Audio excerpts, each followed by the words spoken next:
Hey everyone, welcome to the Sword and Strategy Podcast, episode numero seis for our Mexican brethren out there. With you as always, I'm Paul Parris. And I'm Josh Holmes. And if you will recall, last week we talked about character and integrity. And this week we're going to move on to morals and ethics. Morals and ethics. Morals and ethics. That's a big topic, Josh. It is a big topic. But we're going to break it down for you and make it simple. Ooh, like dance routine, break it down? No. Can't see me doing that. Oh. You can't see That's me. The move. Under the desk, my feet were Michael Flatley. You couldn't see it. But river dance, eat your heart out. Never gonna dance again. Anyway, so let's move on. So, Paul, what would you say would be just an example of morals? Hey, thanks for asking, Josh. You're welcome. As it happens, I have a definition. Almost like we planned this half a minute ago. Is this scripted? Almost like we planned this. No, it really isn't. If this is scripted, this is like the worst script ever. Like Hollywood is not calling. I'll say that. Anyways, for morals. So morals are personal principles or beliefs about right and wrong, often shaped by upbringing, culture, religion, or life experience. They guide individual behavior based on what a person feels is good or bad. Morals in a nutshell. Morals in a nutshell. Well, let's do ethics in a Turtle nutshell. power. Okay. That was half shell. Sorry. Yeah, it was. Continue. Turtles in a nutshell. Turtle power. Different show. Ethics are shared rules, systems, or codes of conduct that govern behavior within a specific group, society, or profession. They are often written, taught, and enforced externally. Big definitions there. But what do they mean when we break them down? I don't know. Josh, you tell us. That's the question. I'll tell you, Paul. Oh, great. Can't wait. Can't wait. For me, morals, more personal based, less professional based. Ethics, more professional based, less personal based. That's hard to say really fast. So morals being something that guides you on your personal journey, not necessarily something that cannot be used professionally. Obviously they can, and you will throughout your career. But typically more of a personal standpoint. It's not really a rule or regulation, where ethics, usually something like this says in the definition, something written out, something that they teach you to guide yourself in like more of a professional point. Yeah,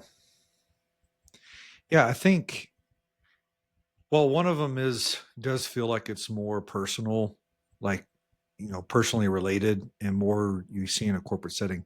Definitely both come into play in any setting, whether it's corporate or whether, you're out just in the world. Morals and ethics really drive so many of us, and so many of us have our degree of moral and ethics, or where we follow or where we go with it, is so vast and so different for so many people. Right. Right. And something that grows with you, to me. Yeah. Not so much ethics, but morals are something that I'll be honest, as a young person, you're typically, I know mine, in my case, my morals were not where they needed to be. And over time, lessons learned, lessons taught, my morals became stronger, more grounded. Yeah. As you would say, where ethics were always something that was, to me, was all based, in the work environment. So it was kind of it was easier to follow ethics, where morals to me had to be learned deeper. Yeah, that's actually a good point. I think morals do, because like the definition I had read stated, it's really shaped by what's around you and what you see. And some people in a certain, they may be in a certain situation, societally. Is that a word? Societally? Yes. It is now. We just made it. They may be in a certain situation, right? And so their morals are going to tend to go how that is, Mhm. where others may be in the complete opposite situation. And so the way they think about outcomes or the way they think about what's right and wrong could be totally different, totally different. Right. But where ethics, when you think of work related anyways, ethics, it's more, here's what's actually written out of what's right and wrong. Here's what you can Right. do, what Right. you can't do. So it's much more black and white. But moral and morality kind of floats in that gray area quite a bit, That's it true. seems. Oh, we just got a question in the comment. It says, hold on, let me look at it. It says, can you be moral but unethical? And can you be ethical but have your morals challenged? Can these things happen? The answer is I'm yes, they glad. can. That was a joke. Okay. Obviously, we don't have anybody in the comments because this is not live. But um, to me, personal opinion, yes, these things can happen because Right. you can be challenged. You know, say say you needed to fire somebody, you need to let somebody go at work, and morally you knew their background was there's no way they can support themselves, they got a family, there's Oh single yeah. parent, they're all these things, and morally that is challenging you to the core, but ethically you may have no choice.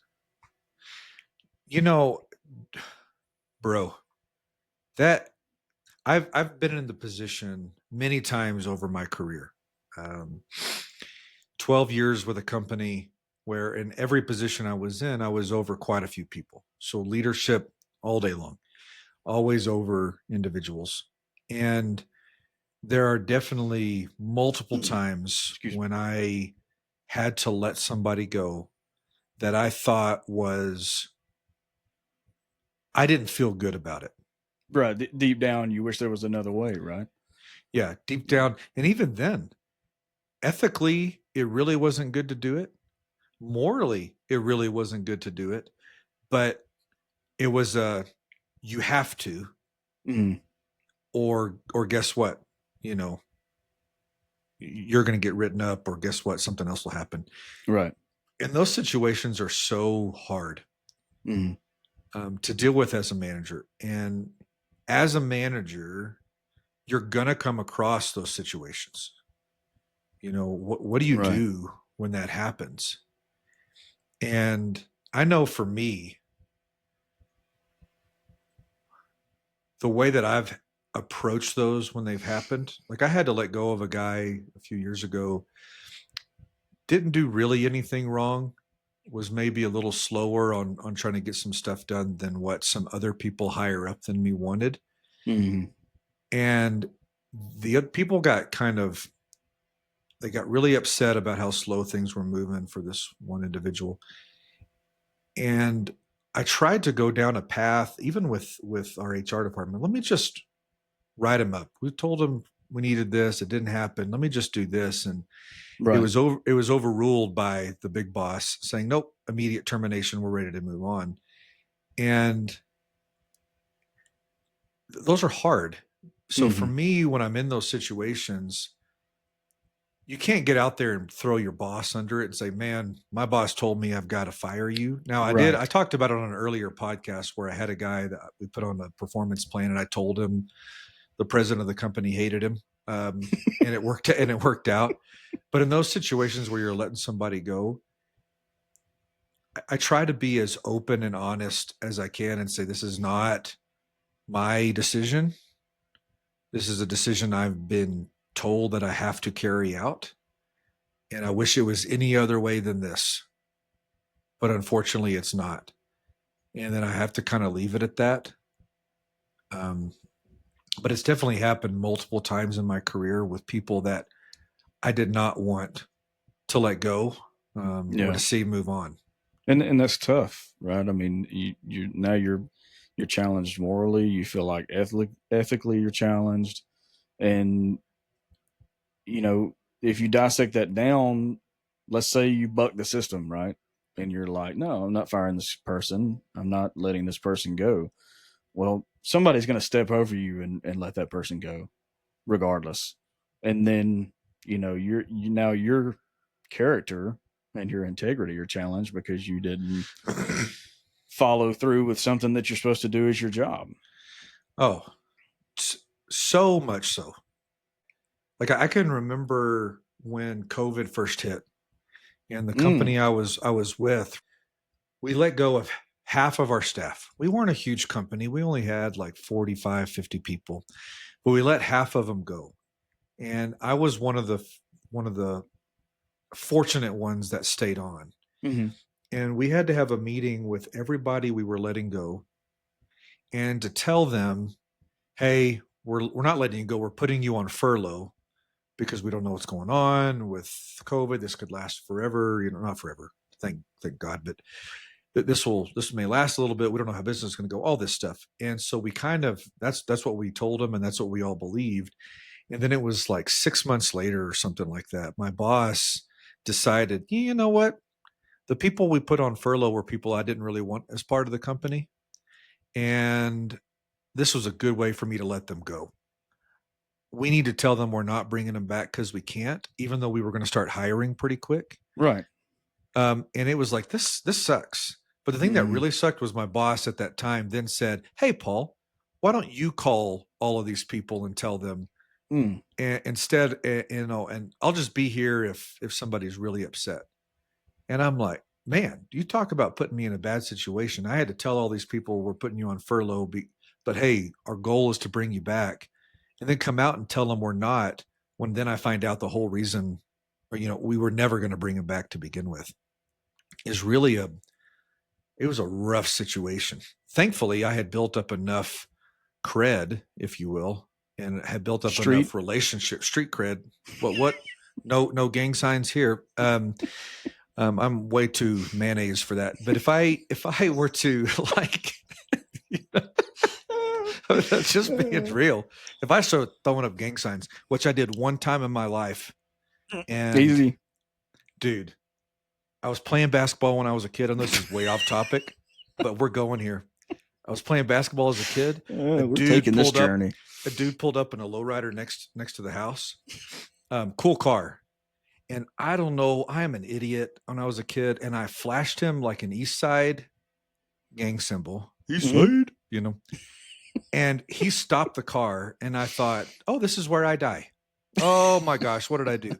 And then he he actually flashed the East Side symbol back at me, honked, and Mhm. drove off. And I'm like, oh my gosh, if I had given the wrong thing, like I wouldn't be here today. Well, he was thinking to himself, he's like, man, I can't believe this mayonnaise guy is This throwing up mayonnaise signs. guy. Oh, I don't even like mayonnaise that By the much. way, just for our Oh, viewers, just so you understand, furlough is opposite of fur high. And oh my mayonnaise gosh, that's so is terrible. something Paul used to sell as a sales rep. He used to Can sell you mayonnaise, imagine? door to door Can you mayonnaise imagine a sales. door-to-door mayonnaise salesman? Oh, Man, this mayonnaise is really hot. It shouldn't oh, be this oh, hot. dude, that's gag worthy. That's so gross. Anyways, going Uh, back to it, I had built up enough, with the individuals there that they knew when I said, "Hey, man, we can't bring you back." mm, They knew that it wasn't my decision. right, I didn't have to right. tell them that. HR was on the call with me, and they immediately started complaining about my boss because they said they knew who made the decision, without me saying a word. But man, it was a tough situation to be in, and I hated every minute of it. I hated every one of those phone calls I had to make back then. It Yeah, sucked. I feel you on that. That's and sometimes we're put in those situations where you just can't help it, and as much as you would like to be like, well, I wouldn't do that. Well, that's easier said than done for a lot of people in life. When Right. you can't go to bat for somebody and you really want to, and you're stuck with just a bad situation that you can't help. Unfortunately, we've all worked for companies. I'm sure most people will think this. We've worked for companies that we don't agree with what they do. We don't agree with what they say. We don't agree with their decisions, but it's the real world, right? You have to stay employed as best you can, and stay in the, I mean, that's why we're doing what we're doing now, right? So hopefully we can help some of these people and some of these companies realize, hey, let's stop doing things like that. Right. Oh man. Ooh, I could get in some trouble going down that line of thinking, Josh. I had way too many stories of that in recent endeavors that I've had, but it's it's out there. Like it's all over the place in business, especially. Business, you think that going to work, you want it to be a place where you think everybody has, you know, your your best, in mind. Right. Like you want everybody to, you want them to think, well, man, they're doing this because it's going to help me, or they're doing this because it's going to help the group, or they're doing this Mm-hmm. because of this. And I found that in a lot of companies, not every company, there's some really good companies out there. I don't know if I've worked for too many of them, but there's really good companies out there. And, but some of them out there do stuff for their own personal gain, their own leadership gain to make themselves look better, while just going against all morals and ethics to almost hurt other people, maybe intentionally, maybe unintentionally, more likely unintentionally. Like Right. for instance, you've had to hire people, right? Yes. Um, I've been in two situations where I had two different managers. One was a boss, and one was kind of a pseudo peer. Um, Ran a location that I staffed people Yeah. for my department, kind of thing. And in both situations, um, I noticed that the guy who was the kind of the pseudo partner, every time I would send him a gentleman to interview, he declined. Um, Mm. and every time I sent him a woman that was over the age of about 40, he declined. And it didn't take me long before I figured out he just wants young or younger, attractive women.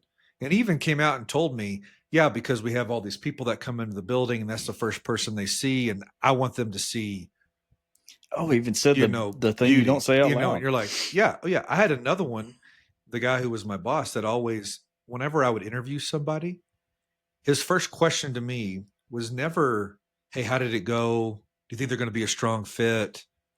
Will they fit in with the team? He always made the phrase, um, do they have talent?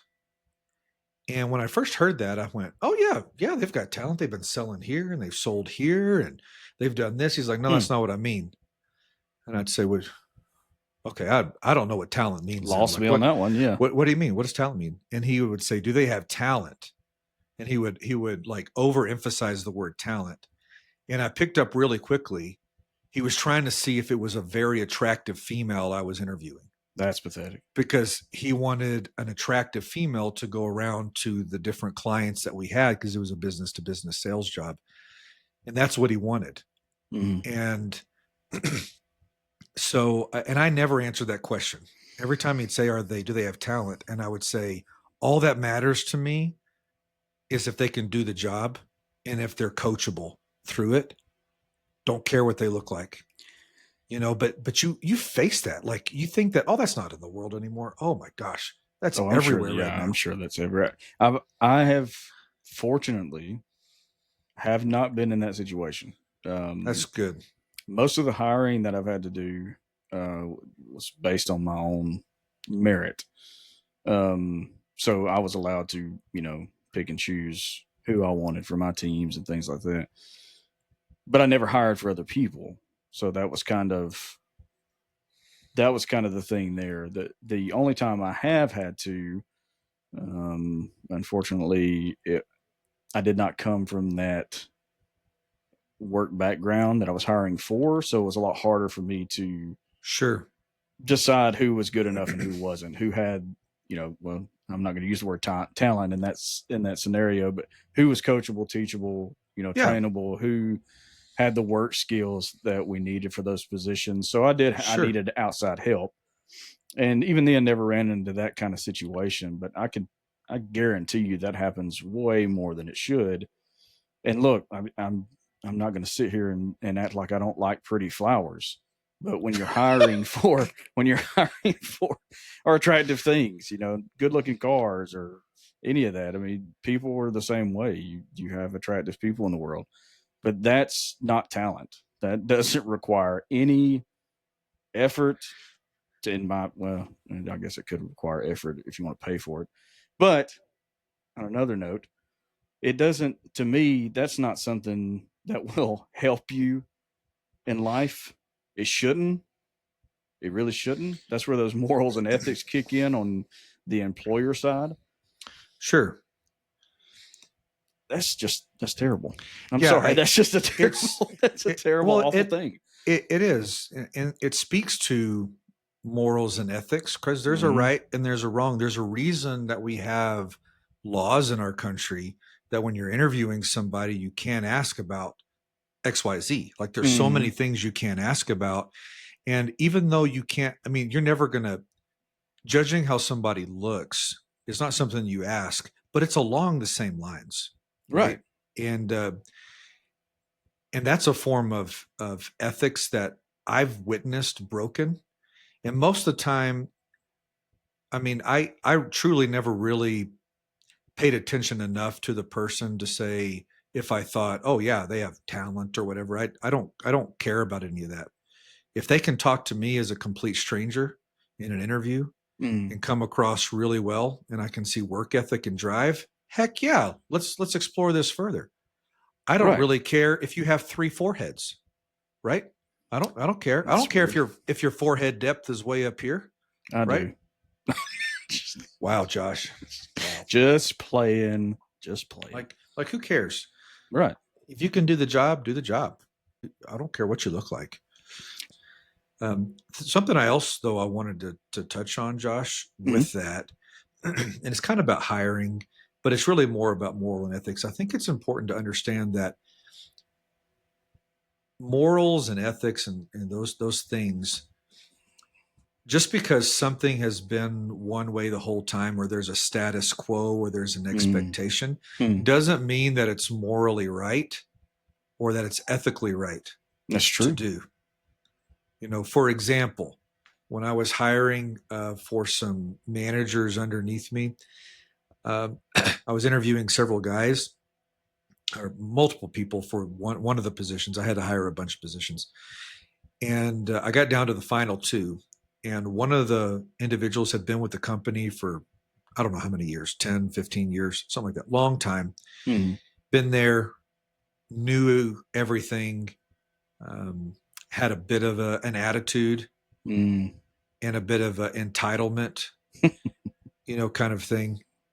And the other one had never managed anybody in his life, but was extremely coachable, ready to learn, full of energy, ready to go. Picking that guy every time. And yeah, I picked that guy, but the status quo of what was expected and kind of what you found as norm was to hire the tenured guy, Yeah. hire the guy that had been there. And I knew morally, ethically, everything. I thought the right decision here is not to go with the flow. It's Mm-hmm. not to hire the people who have been here. It's actually to hire this guy, this other guy, the younger guy. And so I did. And I definitely did not regret it. That kid was fantastic, coachable, moldable, great. The other one was very difficult. And we had a lot of run ins after that because of various things. Yeah. But it's important as a manager to look at things in front of you and to figure out what is going to be the most fair, what makes the most sense, what's going to be the most right for my team, and not to put somebody in a position they shouldn't be in or to force something in because that's the way everybody says to go. Hey, it's ethical to hire somebody from within that's super tenured. Right. Agreed to a certain extent, not in this case. Mm-hmm. And I think it's important to look at all options when you're doing that and and decide differently sometimes than Oh, what status quo of morals are. 100% agree. And I definitely would pick that, that other option as well. Sometimes that person that's been doing it for 20 years, they're so set in their ways. that, they're just not going to make it. But that coachable, that teachable, that trainable employee, my morals are going to scream for them every time, just because more than likely they're going to be the one that really, is like, I'm going to make them proud. I'm going to do right. I'm going to do good. I'm going to make sure that I give the best job I could possibly give. Yeah. And if they don't, they're coachable, right? I'm trying to wrap my head around how I'm going to say this, but I think so many people when they get into leadership positions want to do whatever they can to keep that leadership position. Mm-hmm. And sometimes you do get called to bend your morals and ethics a bit to do something. And Right. I think it's important if you are a person of character, which we talked about last week, a person of Mm-hmm. integrity, you know, it speaks a lot as the heart of a leader if you're able to, as best you can, withstand that and stand up against, immorality or unethical requests Mm-hmm. and say, no, I'm not going to do that. Even if it means you're going to lose your job. Right.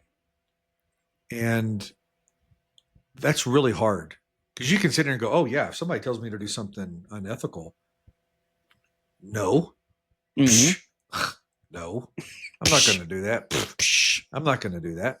But when you're in the moment, you know, what are you going to do? When you're in a moment, when your morals or ethics are being questioned, how do you respond? What do you Well, do? I can speak on that. I have been asked to go against my morals, um, working for a major chain. The best way I'm going to describe it, I'm not going to throw names out there, but I was asked to write up an employee. Now, when a company's asking you or telling you that we understand that 2 plus 2 equals 4, but on a side note, we need you to make it equal 1,782. It's that common core math. And yeah, and you know that your team can't possibly do that. But in trying to do that, little things are getting missed. Fair enough. I understand business. However, these little things didn't amount to somebody losing their job when they're doing the best they can, in my opinion. So I said no. I told my boss at the time, my morals will not allow me to do that again. I'd already Right. wrote him up once before for the little things. He was doing better. So I refused to do it again. Did it once for you. If I see improvement, there's no reason for me to do it again unless it goes backwards, in my opinion. As long as there's forward progress, they're doing better, they're trying harder. There's no way I'm going to write them up again. I'm not going to Right. kill that morale and lose them. So I refused, to the threat of, if he doesn't get wrote up, you get wrote up. Okay, do what you got to do. I'm fine with that. Now, I never got wrote up. Um, I think I made my case, but it didn't get any better after that. Uh, like what I told you earlier, if you don't do it yourself, somebody does it for you, kind of thing. So we lost that employee. He's a great employee, good guy.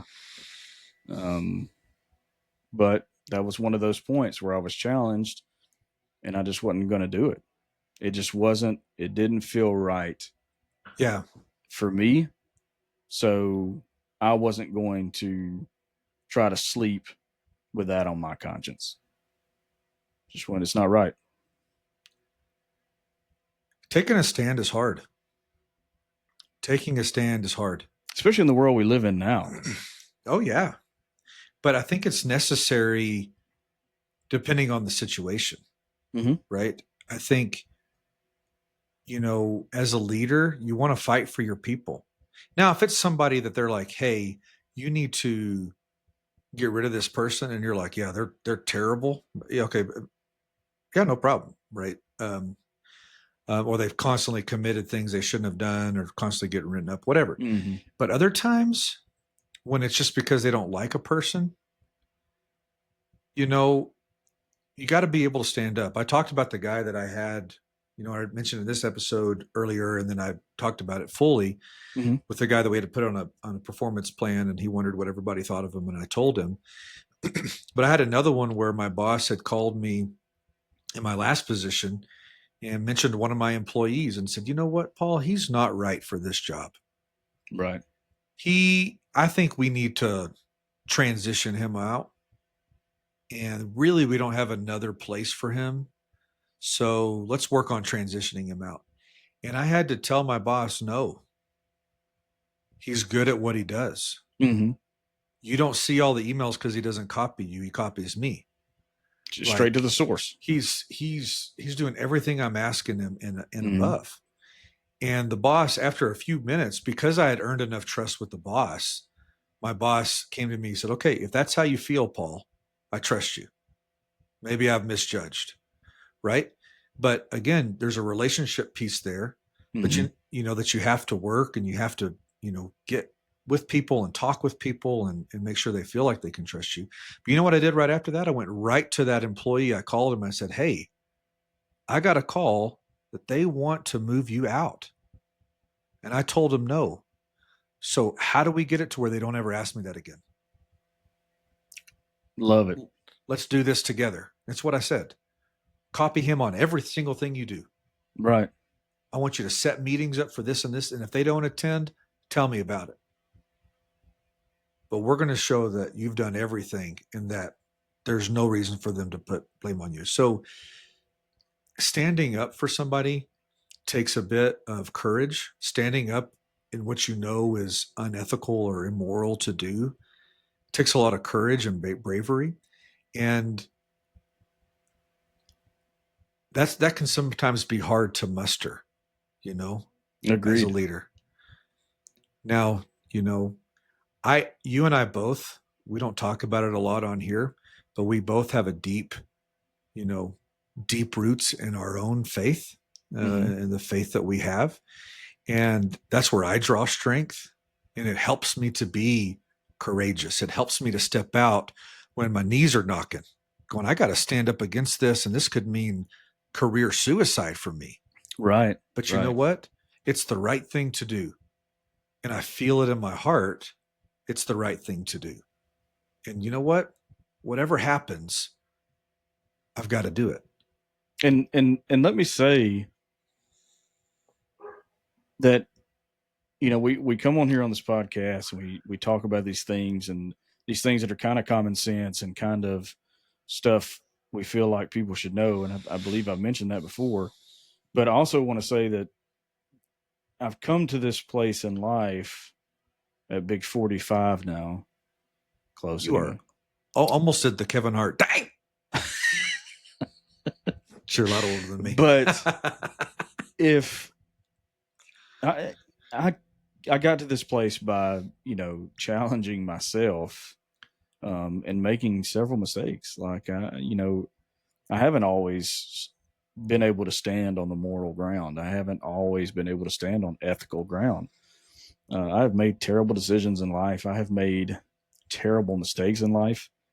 Mm-hmm. But that gets us where we are, right? I mean, that gets us to a place where we can say, this is how to do it because I've done it wrong, and I know it doesn't work this way, or I know this breaks people's hearts, or I know this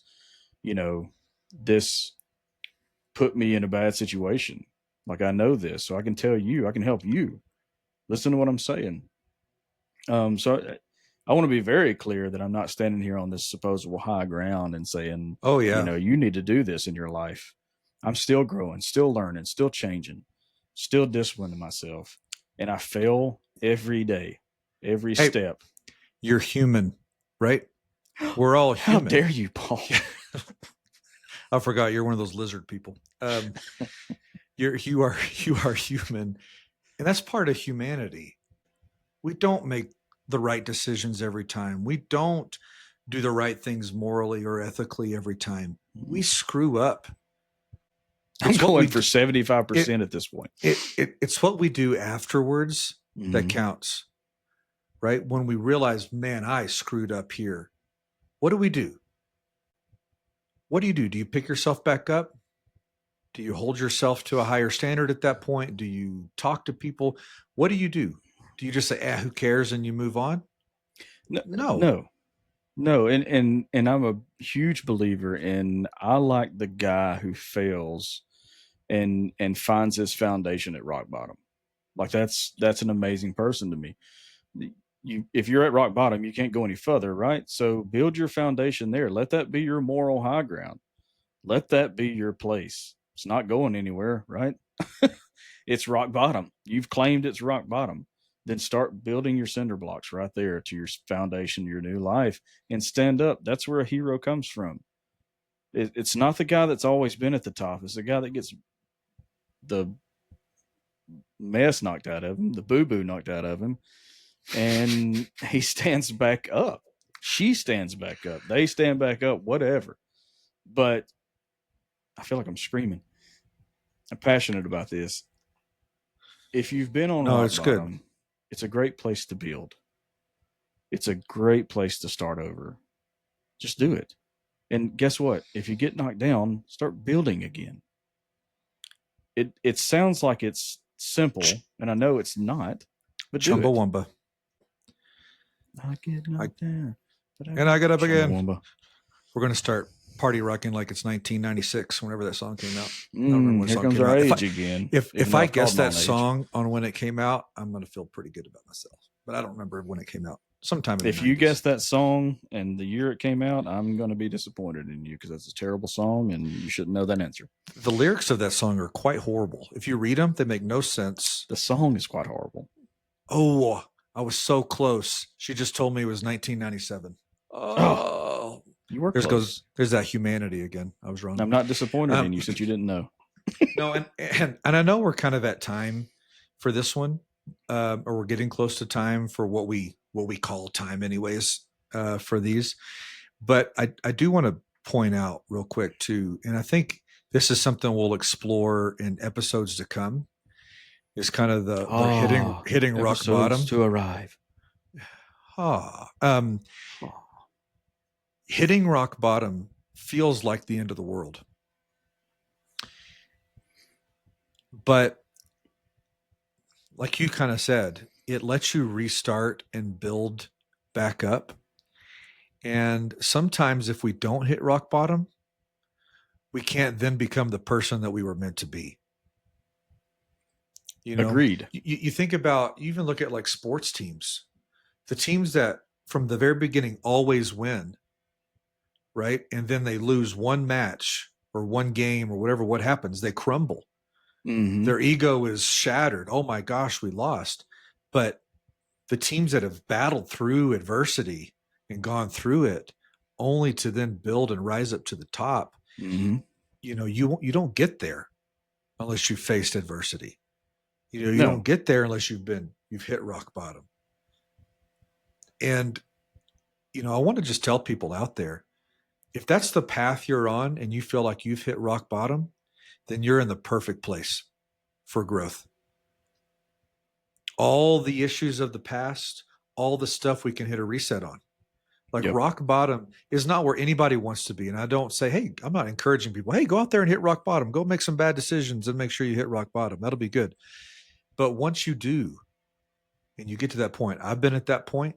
I know you've been at that point. Mm-hmm. Many people I know have been at that point. The only way to go is up. You know? It really is. And if you look at the greats, and like you said, I know we're getting close on time here, but if you look at the greats through history, they literally started on rock bottom. Arnold was laughed off stage, became one of the most influential Mr. Olympians of all time. Michael Jordan was cut and then became one of the most well-known, renowned basketball players of all time. And I don't care what your debate is. I'm going to go ahead and say it. He's the GOAT. Nobody else matters. Preach it, brother. Preach it. And even, ones like Denzel Washington, again, for his whole career, he was cut, and you're not good enough. And then he didn't get his first real good like gig until he was 40 years old. And look at him now. Like, these people made their rock bottom their foundation. They were literally at the bottom of it and turned that into a legend. So your rock bottom may be your legend. That may be your thing. That may be your starting point. I mean, you can check off whatever didn't work at that point. Obviously, rock bottom, check that off. Let's try something different. Right. Center block 1. Bam. Here we go. So much to explore in that, Josh. And I think that'll be something we talk about in future episodes. The next episode we're going to do is going to be a July 4th, just fun, short, throwing it out there on Friday. You know, July 4th. Woo! Happy America birthday, America. Real quick thing, but subsequent ones after that, definitely want to get into more of that side of it. Definitely. And I can't wait for our 4th of July episode. Yes. Just something sweet. So so we'll close out. We're going to sign off, if you will. Sign off. So let me leave you with this, people. Stay weird. Stay wonderful. And don't microwave fish at work. You know who you are. You know what you did. First it was boiled eggs. Then it was broccoli. Then it was fish. Then it was broccoli, eggs, and fish. You know what you're doing. You're nasty. Don't do that. Nobody likes you. That's so gross, man. That's so disgusting. Oh, dude, when you do that, I know we're done here. But when you do that, have you ever been in an office where they do that? Yeah, it smells I think like everybody farts. is. Oh, it smells like rotten farts. Rotten boo-boo is what it smells like you said earlier. And it permeates every crack and crevice in the whole freaking building. All day. Oh. All day. You know what? Morals and ethics, that's a fireable offense. I agree. Cook some fish in a microwave. You should have better character, tomorrow. integrity, morals, and ethics. You need to work on all 4 of those if you're microwaving fish. First of all, who does that? Who eats microwaved fish?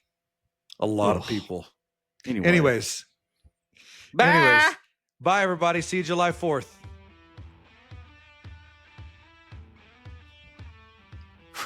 Sorry. Just push stop and restart. All your pushing and buttons and stuff made me mess up. Do you have a Tommy squeaker? Oh, what? A Tommy squeaker? Do you know what that is? No. It sounds gross.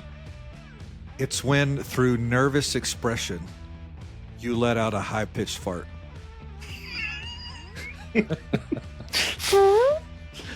But okay.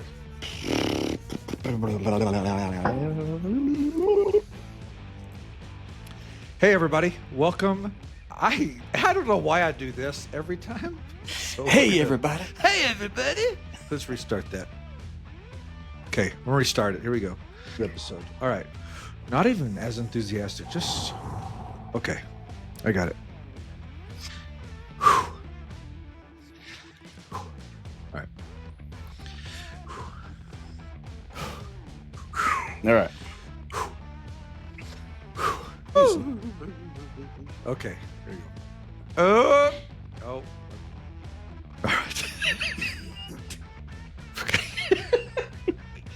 You're getting them out, and I'm getting worse. Getting them out. I'm Earl. Everybody. Did you? What happened to you? I have to get it out. It's in there. I'm nervous. I just started trying to do podcast, and everybody's watching. Oh man, now I'm thinking Brack in my head. Dang it! All I'm thinking is beans, beans, beans. Space Ghost Coast to Coast. Especially Don't Touch Me and Beans. Those are the two best.